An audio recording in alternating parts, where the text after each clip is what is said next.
നമസ്കാരം. നമ്മളിപ്പോൾ 11 ജില്ലകളിലൂടെ DCC പ്രസിഡന്റുമാരെ സംസാരിച്ചു. തിരുവനന്തപുരത്ത് CPM ജില്ലാ സെക്രട്ടറിയെ സംസാരിച്ചു. എക്സിറ്റ് പോൾ ഫലങ്ങൾ സത്യമാണോ അല്ലയോ എന്നുള്ള ഒരു പഠനമാണ് നടത്തുന്നത്. അത് പ്രകാരം കേരളത്തിൽ എക്സിറ്റ് പോൾ ഫലങ്ങൾ പൂർണ്ണമല്ല, അതൊരു ട്രെൻഡ് മാത്രമാണ്. യഥാർത്ഥത്തിൽ അതിനേക്കാൾ ഭീകരമായ രൂപത്തിലുള്ള തിരിച്ചടിയാണ് ആർക്ക് കിട്ടാൻ പോണത്, LDF കിട്ടാൻ പോണത് എന്നുള്ളതാണ്. ഭരണവിരുദ്ധ വികാരം, അതിനേക്കാൾ അപ്പുറം പിണറായി വിരുദ്ധ വികാരം, അതിനേക്കാൾ ഭയങ്കരമായിട്ട് ഉള്ളത് മുസ്ലിം ക്രിസ്ത്യൻ ഏകീകരണം, അതോടൊപ്പം തന്നെ ഉണ്ടായിട്ടുള്ളതാണ് ഈ ജീവിക്കാൻ പറ്റാത്ത വിധത്തിൽ എന്തുണ്ടായിരിക്കുന്നു, ഈ വിലക്കയറ്റം ഉണ്ടായിരിക്കുന്നു. അപ്പം അതിലപ്പുറത്തേക്കാണ് പിണറായി വിജയൻ്റെ ഈ പറയുന്ന അഴിമതികൾ. അപ്പോൾ അത് കണ്ടു മടുത്ത് ജനങ്ങൾ ഈ വേർക്കപ്പെട്ടവൻ പോകട്ടെ എന്ന് ഏറ്റവും അധികം ചിന്തിക്കുന്നത് ആലപ്പുഴയാണ്. അതിന് കാരണം G. സുധാകരൻ എന്ന് പറയുന്ന പ്രമുഖനായ, സ്വാത്വികനായ, സത്യസന്ധനായ ഒരു നേതാവ് അവിടെ ഇലക്ഷനിൽ നിൽക്കുന്നു. CPM വിട്ട് എത്രയോ കാലത്തെ എക്സ്പീരിയൻസ് ഉള്ള, എത്രയോ കാലത്തെ സത്യസന്ധനായ, സ്വാത്വികനായ, സത്യം വിളിച്ചു പറയുന്ന അദ്ദേഹം ഇത്തവണ UDF സ്ഥാനാർത്ഥിയായി വന്നിരിക്കുന്നു. അത് തന്നെയാണ് ആലപ്പുഴയുടെ പ്രത്യേകത. മാത്രമല്ല അടുത്ത ജില്ലയായ കൊല്ലത്ത് ആയിഷ പോറ്റി മത്സരിക്കുന്നു. അതും CPM നിന്ന് വന്ന സ്ഥാനാർത്ഥിയാണ്. അതൊക്കെ ഇത്തരത്തിലുള്ള CPM അടിത്തട്ടിൽ ഏറ്റവും നല്ല മികച്ചുള്ള 24 ക്യാരറ്റിന് പോലെ തനി തങ്കം എന്ന് പറയാവുന്ന നല്ലവരായ CPM നേതാക്കന്മാരാണ് കോൺഗ്രസിനോടൊപ്പം നിന്നത്. കോൺഗ്രസ് അത്രയും, അതോടൊപ്പം കോൺഗ്രസിനും അതിൻ്റെ ശോഭ വന്നിരിക്കുന്നു.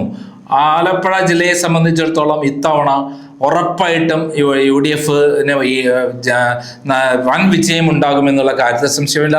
പക്ഷേ നമ്മുടെ സർവേയിലൊക്കെ പറയുന്നത് 4-5 സീറ്റൊക്കെയാണ് പറയുന്നത്. പക്ഷേ 7 സീറ്റുകൾ ഉറപ്പായിട്ടും കിട്ടും എന്നാണ് ആര് പറഞ്ഞിരിക്കുന്നത്, DCC പ്രസിഡന്റ് നമ്മുടെ ബാബു പ്രസാദ് പറഞ്ഞിരിക്കുന്നത്. അഡ്വക്കേറ്റ് ബാബു പ്രസാദ് വളരെ ക്ലിയർ ആയിട്ട് പറഞ്ഞിരിക്കുന്നത് 7 സീറ്റുകൾ വരെ കിട്ടുമെന്നുള്ളതാണ്. അതിനകത്ത് കായംകുളത്ത് പ്രതിഭ തോൽക്കുമെന്ന് കൃത്യമായി അദ്ദേഹം പറഞ്ഞിട്ടുണ്ട്. ഹരിപ്പാട് കഴിഞ്ഞ തവണ എല്ലാ കാലത്തും കഴിഞ്ഞ തവണ വരെ 1 സീറ്റ് മാത്രമാണ് UDF കിട്ടിയത്. നമ്മുടെ രമേശ് ചെന്നിത്തല ജയിക്കുന്ന സീറ്റാണ് നമ്മുടെ ഹരിപ്പാട്. അവിടെയും ഇത്തവണ വൻ വിജയമാണ്. പിന്നെ അമ്പലപ്പുഴ, ഹരിപ്പാട് കഴിഞ്ഞ അമ്പലപ്പുഴയാണ് G. സുധാകരൻ മത്സരിക്കുന്നത്. അവിടെയും അതേപോലെ കുട്ടനാട്, തൊട്ടടുത്ത് കിടക്കുന്ന സ്ഥലമാണ് കുട്ടനാട്, ആലപ്പുഴ, 2 സ്ഥലത്തും വിജയിക്കും എന്നാണ് പറയുന്നത്. അതേപോലെ ചേർത്തല മാത്രമാണ് ടഫ് ഫൈറ്റ് എന്ന് പറയുന്ന ഒരു സ്ഥലം. അരൂരിൽ ഷാനിമോൾ ഉസ്മാൻ അട്ടിമറി വിജയം നേടും തന്നെയാണ് പറയുന്നത്. അതേപോലെ മാവേലിക്കര UDF വിജയിക്കുമെന്ന് പറയുന്നു. അതേപോലെ തന്നെയാണ് നമ്മുടെ കൃത്യമായി പറയുന്ന രീതി ചെങ്ങന്നൂര് ഒരു ടഫ് ഫൈറ്റ് ആയിട്ടാണ് അദ്ദേഹം പറയുന്നത്. അതേപോലെ ചേർത്തല ടഫ് ഫൈറ്റ് ആണ് പറയുന്നത്. ബാക്കി എല്ലാ സ്ഥലവും 9 സീറ്റുകളിൽ 7 സീറ്റും ഉറപ്പായിട്ടും 2 സീറ്റുകൾ ടഫ് ഫൈറ്റ് ആയിട്ടും കാണുന്നു അദ്ദേഹം വിശദമായി തന്നെ എന്തുകൊണ്ടാണ് വിജയിക്കുന്നത്, എന്തൊക്കെ കാരണങ്ങളാലാണ് വിജയിക്കുന്നതെന്ന് അദ്ദേഹം പറഞ്ഞിട്ടുണ്ട്. ഒരു കാര്യം തീർത്ത് പറയാം, VSന്റെ അനുയായികൾ ഇത്തവണ പിണറായി വിജയൻ മാറിയാലേ പാർട്ടി രക്ഷപ്പെടൂ, പ്രതിപക്ഷത്ത് വരണം CPM എന്ന് ആഗ്രഹിച്ച് ഉറപ്പിച്ച് ഇത്തവണ UDF അനുകൂലമായി വോട്ട് ചെയ്തിരിക്കുന്നു എന്നുള്ളതാണ് ആലപ്പുഴയിൽ നിന്നുള്ള വാർത്തകൾ. G. സുധാകരൻ എഫക്റ്റ്, അതേപോലെ VS അച്യുതാനന്ദൻ എഫക്റ്റ് കാര്യമായി ബാധിച്ചുള്ള ജില്ലയാണ് ആലപ്പുഴ. അവിടെ എത്രമാത്രം ദയനീയമായിരിക്കും CPM പരാജയം എന്ന് നമ്മൾ ഇലക്ഷൻ റിസൾട്ട് വന്നാലേ പറയാം. 9 സീറ്റും പരാജയപ്പെടുമോ എന്ന് നമുക്കറിയില്ല. എന്തായാലും 7 സീറ്റ് ആലപ്പുഴയിൽ ജയിക്കുകയാണെങ്കിൽ തീർച്ചയായും ഈ കേരളത്തിൽ 100-ൽ പരം സീറ്റ് കിട്ടുമെന്ന VD സതീശന്റെ പ്രസ്താവന കൃത്യമാണെന്ന് നമുക്ക് മനസ്സിലാക്കാൻ പറ്റും. അദ്ദേഹം പറഞ്ഞത് വളരെ കാൽക്കുലേറ്റ് ആണെന്നുള്ളതാണ്. ഓരോ ജില്ലയിൽ നിന്നുള്ള ജില്ലാ പ്രസിഡന്റുമാർ കൃത്യമായ കണക്കോടുകൂടി കാര്യങ്ങൾ പറയുന്നത്. ഇനി നമ്മൾ പറയാനുള്ളത് നമുക്ക് ആദ്യം അദ്ദേഹത്തിന്റെ വാക്കുകൾ കേൾക്കാം. നമസ്കാരം, അഡ്വക്കേറ്റ് ബാബു പ്രസാദ്. നന്ദകുമാറാണ് ക്രൈമെന്ന്. അതായത് ആലപ്പുഴയിൽ ഇത്തവണ എന്താണ് ആലപ്പുഴ ജില്ല നല്ല വിജയം ഉണ്ടാവും. എത്ര സീറ്റുകൾ UDF കിട്ടും? UDF 7 സീറ്റ് വരെ കിട്ടാം. അതേതൊക്കെയാണ്? സത്യത്തിൽ DC പ്രസിഡന്റ് എന്നല്ല, ഞാൻ വോട്ടെണ്ണുന്നതിന് മുമ്പ് അത് പറയാൻ പാടില്ലാത്തതാണ്. കാരണം ഞാൻ പറയുന്നതിന് അതൊരു ആധികാരികതയല്ലേ അത്. അല്ല, അതെ, എന്നാലും ഒരു കണക്കൂട്ടൽ ഉണ്ടാവുമല്ലോ. എല്ലാ ജില്ലകളിലും എല്ലാവരും പറഞ്ഞു കഴിഞ്ഞു. അല്ല, അത് ശരിയാണ്. പക്ഷെ നമ്മളങ്ങനെ പറയുമ്പോൾ ഈ ജയിക്കത്തില്ല എന്ന് പറയുന്ന 2 സീറ്റിലെ ആളുകൾ 36 മണിക്കൂറുടെ ഉള്ളു വോട്ടെണ്ണാൻ. അതെ. അവരതൊരു നിരാശരാകത്തില്ലേ അവര്? അല്ല, അങ്ങനെ ഒരു നമ്മളൊരു കണക്കൂട്ടൽ ഉണ്ടല്ലോ, എല്ലാ മണ്ഡലം വിജയിക്കില്ല, ചില മണ്ഡലങ്ങൾ നമ്മൾ പിന്നിലായിരിക്കും. ഇത്തവണ ഞങ്ങളെ കണക്കൂട്ടൽ 140 മണ്ഡലം UDF ജയിക്കാനുള്ള ഒരു ട്രെൻഡ് ഉണ്ടെന്നാണ്. എന്നാലും നമ്മുടെ ഇവിടെ 7 ജയിക്കും. 2 നല്ല മത്സരം, കടുത്ത മത്സരവും നടക്കുന്നുണ്ട് 2. അല്ല, 7 അപ്പൊ ഏതൊക്കെ മണ്ഡലം? ആലപ്പുഴ എങ്ങനെയുണ്ട് പ്രാവശ്യം? എപ്പോഴടക്കം എല്ലാം ജയിക്കും. ഇവിടെ തീരദേശം മൊത്തം ജയിക്കും. ചേർത്തല ടൈറ്റ് മത്സരമാണ്, ബാക്കിയെല്ലാം ജയിക്കും. പിന്നെ ചെങ്ങന്നൂരും ടൈറ്റ് മത്സരമാണ്. ബാക്കി ചെങ്ങന്നൂർ ചേർത്തല ടൈറ്റ് മത്സരമാണ്. ബാക്കി 7 ഉറപ്പായിട്ടും ജയിക്കും. മാവേലിക്കര അടക്കം 7 പറയും. 9 ആണല്ലോ ഉള്ളത്. 9 ഉള്ളത്. കായംകുളം പ്രദീപ അതിൽ 7 അതെല്ലാം വരും. 2 അതായത് മത്സരം നടക്കുന്നത് ചെങ്ങന്നൂരും ചേർത്തലയും മാത്രം ഒരു ടൈറ്റ് മത്സരം നടക്കുന്നുണ്ട്.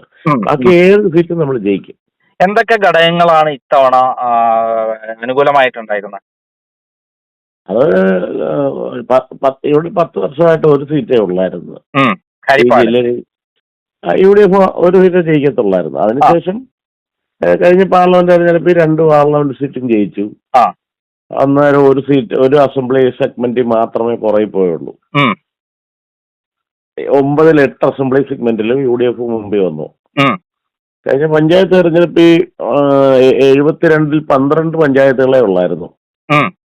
കോൺഗ്രസിന് 6 മുനിസിപ്പാലിറ്റിയേ ഉള്ളായിരുന്നു. ഇത്തവണ അത് 72 27 പഞ്ചായത്തുകളിൽ ഭരണം വന്നു. 6 മുനിസിപ്പാലിറ്റികളിൽ 5 ഭരണം വന്നു. 5 ഭരണം പിടിച്ചു. 1 കഷ്ടിച്ച ചേർത്തലയാണ് കഷ്ടിച്ചാ പോയത്. പിന്നെ കഴിഞ്ഞ തവണ ജില്ലാ പഞ്ചായത്തിലെ 23 2 ഉള്ളായിരുന്നു. അത് ഇപ്രാവശ്യം അത് 23 8 കോൺഗ്രസ് ജയിച്ചു. ബ്ലോക്ക് പഞ്ചായത്തിൽ കഴിഞ്ഞ പ്രാവശ്യം 1 ബ്ലോക്ക് പഞ്ചായത്തേ ഉള്ളായിരുന്നു. അത് 12 ഉള്ളായിരുന്നു ഭരണം. ഇത്തവണ 12 4 ജയിച്ചു. ടോട്ടൽ പഞ്ചായത്ത് അംഗങ്ങളുടെ, മുനിസിപ്പൽ അംഗങ്ങളുടെ എല്ലാവരുടെയും കൂടെ ടോട്ടൽ മെമ്പർ അംഗത്വം കഴിഞ്ഞ തവണത്തെക്കാട്ടി 220 കൂടുതൽ വന്നു. ഇതെല്ലാം ഒരു ആരോഹണത്തിന്റെ ഒരു സൂചനയാണല്ലോ. ബിജെപിയുടെ സ്ഥിതി എന്തായിരിക്കും? കഴിഞ്ഞ ശോഭാ സുരേന്ദ്രൻ വന്നിട്ട് പല മണ്ഡലങ്ങളിൽ 2ാം സ്ഥാനത്ത് എത്തിയിരുന്നു, പ്രത്യേകിച്ച് ഹരിപ്പാട്, കായംകുളമൊക്കെ. അതൊരു കമ്മ്യൂണലായിട്ട് ശോഭാ സുരേന്ദ്രൻ വോട്ട് പിടിച്ചതാണ്. കഴിഞ്ഞ തവണ കമ്മ്യൂണൽ ഏകീകരണം ഉണ്ടായതാണ് ശോഭാ സുരേന്ദ്രന് അനുകൂലമായിട്ട്. ഇത്തവണ അത് ഉണ്ടാകത്തില്ല.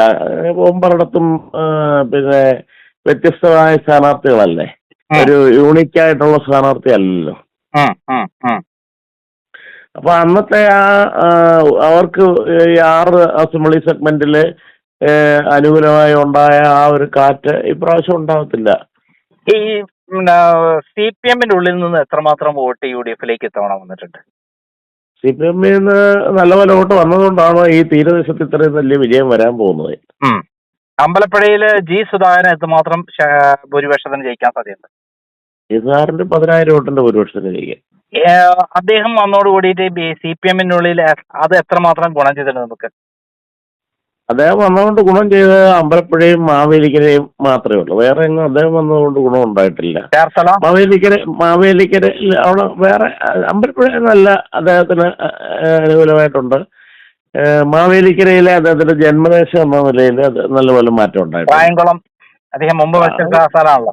അതൊന്നും നമുക്കങ്ങനെ ഉറപ്പിച്ച് പറയാൻ പറ്റത്തില്ല. കാരണം അദ്ദേഹം വന്നപ്പോൾ അദ്ദേഹത്തിന്റെ കൂടെ അതിന് മാത്രം ഓരോ ഏരിയയിൽ നിന്ന് അതിനനുസരിച്ചുള്ള പ്രവർത്തകർ വന്നിട്ടില്ലല്ലോ. അപ്പൊ അമ്പലപ്പുഴയില് നല്ലൊരു വിഭാഗം ജനങ്ങൾ വന്നിട്ടുണ്ട്.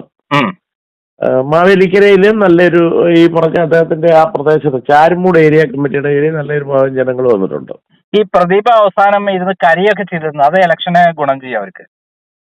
അതൊന്നും അതിനേക്കാളിലൊക്കെ രാഷ്ട്രീയ പ്രബുദ്ധതയുണ്ട് കായംകുളത്തെ വോട്ടർമാർക്ക്. ഈ ഇത്രയും നിയോജകമണ്ഡലങ്ങളിൽ ഏറ്റവും പൊളിറ്റിക്കൽ എന്ന് പറഞ്ഞ കായംകുളമാണ്. അവിടെ അങ്ങനെ കരഞ്ഞാലൊന്നും വോട്ടൊന്നും കിട്ടത്തോന്നുന്നു. തച്ചടി പ്രഭാകരന് 12 വോട്ടിനോ 33 വോട്ടിനൊക്കെ തോറ്റിട്ടുള്ള സ്ഥലമാണ്. പുള്ളി 166 വോട്ടിന് ജയിച്ചിട്ടുള്ള സ്ഥലമാണ്. അവിടെ വലിയ ടൈറ്റ് ഫൈറ്റ് നടക്കുന്ന സ്ഥലമാണ്. അവിടെ അങ്ങനെ സെന്റിമെന്റ്സ് ഒന്നും അങ്ങനൊന്നും ഉണ്ടാകത്തില്ല അവിടെ. ഈ ഭരണം മാറണം എന്നുള്ള ഉദ്ദേശത്തിൽ CPM-ന്റെ അണികളിൽ നിന്ന് വോട്ട് കാര്യമായിട്ട് മാറിയിട്ടുണ്ടോ? ഉണ്ട് അതൊക്കെ ഉണ്ട്. എന്തൊക്കെ വേറെ ഘടകങ്ങളാണ് ആലപ്പുഴയിൽ മൊത്തം ഉണ്ടായിട്ടുള്ളത്? വേറെ ഘടകം ഇപ്പൊ ആലപ്പുഴ അല്ലയോ ഏറ്റവും പ്രധാനപ്പെട്ട ഇപ്പൊ സീരിയസ് ഫ്രോഡ് ഇൻവെസ്റ്റിഗേഷൻ ഓർഗനൈസേഷന്റെ മുമ്പിൽ ഇരിക്കുന്ന കുറ്റപത്രം ഇവിടുത്തെ കരിമണൽ ഖനനവുമായി ബന്ധപ്പെട്ടതല്ലയോ. അപ്പൊ അത് തോട്ടപ്പള്ളിയിലാണല്ലോ സംഭവിച്ചത്. ആലപ്പുഴ ജില്ലയിലെ അരിപ്പാട്ടിന്റെ അമ്പലപ്പുഴയുടെ അതിർത്തിയാണ്. അത് ദേശീയ തലത്തിൽ വന്ന ഒരു വലിയ ആരോപണത്തിനകത്ത് കഴമ്പുണ്ടെന്നും പറഞ്ഞ് കുറ്റപത്രം സമർപ്പിച്ചതല്ലയോ. അപ്പൊ അതിനകത്ത് വലിയ തീരദേശവാസികൾക്കിടയിലെ ഈ അഴിമതി എന്ന് കേൾക്കുമ്പോൾ ജനങ്ങൾ ഒരു കാരണവശാലും പ്രതികരിക്കാതിരിക്കത്തില്ല. തീർച്ചയായിട്ടും പ്രതികരിക്കുക. അതിനെതിരെ ശക്തമായ ഒരു പ്രതികരണം അവിടുത്തെ തോട്ടപ്പള്ളിയിലെ കരിമണൽക്കരനുമായി ബന്ധപ്പെട്ട മൊത്തത്തിലുണ്ടായിരിക്കുന്ന ഈ ഇടതുപക്ഷ ഗവൺമെന്റിനെതിരെ ഉണ്ടായിരിക്കുന്ന ഒരു ജനവികാരമുണ്ട്. അതുകൊണ്ട് അമ്പലപ്പുഴയിലാണ് പഞ്ചായത്ത് തെരഞ്ഞെടുപ്പിൽ അമ്പലപ്പുഴ നിയോജകമണ്ഡലത്തിലാണ് ഞങ്ങൾക്ക് ഏറ്റവും വലിയ വിജയം ഉണ്ടായത്. കുട്ടനാട്ടിലും അമ്പലപ്പുഴയിലുമാണ്, ഹരിപ്പാട്ടുമാണ്. മുസ്ലിം ക്രിസ്ത്യൻ ഏകീകരണം എല്ലാ ഭാഗത്തും നടന്നു എന്ന് പറയുന്നത് ആലപ്പുഴയിൽ അങ്ങനെ ഒരു കാര്യം ഉണ്ടായിട്ടുണ്ടോ UDF-ന് അനുകൂലമായിട്ട്? ഏകീകരണം ഏറെക്കുറെ ഉണ്ടായിട്ടുണ്ട്, അത് ശരിയാണ്. പക്ഷെ അത് അതിനേക്കാളേറെ പൊളിറ്റിക്കലായ മാറ്റമാണ് ഇവിടെ പാർലമെന്റ് തെരഞ്ഞെടുപ്പ് മുതൽ കണ്ടുവരുന്നത്. കാരണം പാർലമെന്റ് തെരഞ്ഞെടുപ്പിൽ കഴിഞ്ഞ തവണ നഷ്ടപ്പെട്ട സീറ്റാണ് അത്. കഴിഞ്ഞ പ്രാവശ്യം നഷ്ടപ്പെട്ട തീരദേശത്ത് വലിയ തോതിൽ വോട്ട് ചോർച്ച ഉണ്ടായ സ്ഥലത്തു നിന്നാണ് തിരിച്ച ആ വോട്ടുകളെല്ലാം വന്നത്. അപ്പൊ അത് രാഷ്ട്രീയമായ ഒരു വിജയമായിരിക്കും ഇവിടെ, അല്ലാതെ കമ്മ്യൂണൽ പോളറൈസേഷൻ കൊണ്ടാണ്. ശബരിമല നല്ല രീതിയിൽ ഇത് ചെയ്തിട്ടുണ്ട്. ഈ പെരുമ്പളം പാലം വന്നോടി ആലപ്പുഴയ്ക്ക് ഭയങ്കര വികസനം കൊണ്ടുവന്നു എന്നുള്ള രൂപത്തിലാണ് വലിയ LDF-ന്റെ പ്രചരണം വന്നത്. അത് എത്രമാത്രം നമുക്ക് ദോഷം ചെയ്യും? അത് ഒരു പഞ്ചായത്തിൽ, ആ പെരുമ്പളം പഞ്ചായത്തിൽ നമുക്ക് കുറച്ച് ദോഷം ഉണ്ടാവും.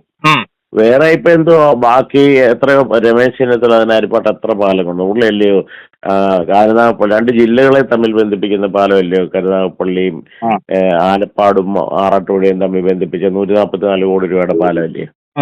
അതിനെല്ലാം അതിൻ്റെതായ ഒരു ബെനിഫിറ്റ് അദ്ദേഹത്തിന് കഴിഞ്ഞ തവണത്തെ തെരഞ്ഞെടുപ്പിലും കിട്ടി, ഇപ്രാവശ്യവും കിട്ടും. അതുപോലെ തന്നെ പെരുമ്പളത്ത് ഒരു പഞ്ചായത്തിൽ മാത്രം ഇടതുപക്ഷത്തിന് അനുകൂലമായ കുറച്ച് ഇതുണ്ടായേക്കും. VD സതീശന്റെ പൊതുയുഗ യാത്ര ആലപ്പുഴയിൽ എത്രമാത്രം വിജയമായിരുന്നു? VD സതീശന്റെ പൊതുയുഗ യാത്ര വിജയമായാലും 9 സ്ഥലത്തും വിജയമായിരുന്നു. ഇവിടെ 9 മണ്ഡലങ്ങളും കവർ ചെയ്തിട്ടുണ്ട്. നല്ലിടത്തും വിജയമായിരുന്നു. പ്രതിപക്ഷ നേതാവ് എന്നുള്ള രൂപത്തിൽ VD സതീശൻ എങ്ങനെയാണ് വിലയിരുത്തുന്നത്? ഞാനത് ഇനിയുള്ള കാര്യങ്ങൾ എനിക്ക് പറയാൻ പറ്റത്തില്ല. കാരണം എന്നെ KPCC വിലക്ക് തന്നിട്ടുള്ള കാര്യമാണ്. അതുകൊണ്ട് എനിക്ക് അതൊന്നും അഭിപ്രായം പറയാൻ പറ്റത്തില്ല. അന്നേരം എന്തായാലും 7 സീറ്റുകളിൽ UDF 7 സീറ്റ് ഉറപ്പായിട്ട് വിജയിച്ചു. അതായത് 100-ൽ പരം സീറ്റ് കിട്ടുമെന്നാണ് എന്നാ പറഞ്ഞതിന്റെ അർത്ഥം. 7 സീറ്റ് കിട്ടിയ 100 കൂടുതൽ സീറ്റ് കേരളത്തിൽ. അങ്ങനെ ഒരു സ്വിങ് ഉണ്ടല്ലോ. അവർക്ക് 37%, നമുക്ക് ഏതാണ്ട് 10-45% വോട്ട് വരുമ്പോൾ ആ 8%-നകത്ത് ഈ 100 സീറ്റ് വരണമല്ലോ. അല്ലെങ്കിൽ പിന്നെ എന്തോ സ്വിങ്ങാ. Thank you. കേട്ടല്ലോ. ഇനി നമുക്ക് പറയാനുള്ളത് ഏതൊക്കെ ജില്ലകളാണ്? ഇടുക്കിയും പത്തനംതിട്ടയും മാത്രമാണ്. ഈ 2 ജില്ലകളുടെ അവിടുത്തെ DCC പ്രസിഡന്റുമാരുമായി സംസാരിച്ച് കൃത്യമായിട്ട് അവിടുത്തെ എന്താണ് അവിടുത്തെ റിസൾട്ട്, അല്ലെങ്കിൽ പ്രധാനപ്പെട്ട അവിടുത്തെ CPM BJP കോൺഗ്രസിന്റെ നേതാവുമായി സംസാരിച്ച് നമുക്ക് അടുത്തത് വരാം. അതിനുശേഷം CPM നേതാക്കന്മാർ എന്ത് പറയുന്നു, BJP എന്ത് പറയുന്നു നമുക്ക് നോക്കാം. നന്ദി, നമസ്കാരം.